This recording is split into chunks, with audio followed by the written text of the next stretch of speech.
আসসালামু আলাইকুম প্রিয় ভিউয়ার্স, দেখুন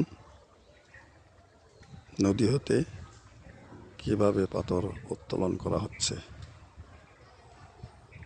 বালি পাথর মিক্স নদী থেকে তোলা হচ্ছে, তারপরে নৌকায় তোলা হচ্ছে। এখান থেকে পাথর নিয়ে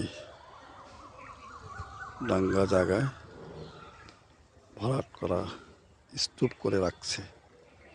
সেখান থেকে পাথরগুলা নেট করে সাইজ করে তখন বিক্রি করছে। সেই পাথর ট্রাকে ভর্তি করে দেশের বিভিন্ন জায়গায় সরবরাহ করা হচ্ছে। করতোয়া নদী পঞ্চগড় জেলার তুলারডাঙ্গার সংলগ্ন। গ্রামের লোকজন কত পরিশ্রম করে, তাই না? এত সুন্দর, এত পরিশ্রম করে তারা জীবিকা নির্বাহ করে।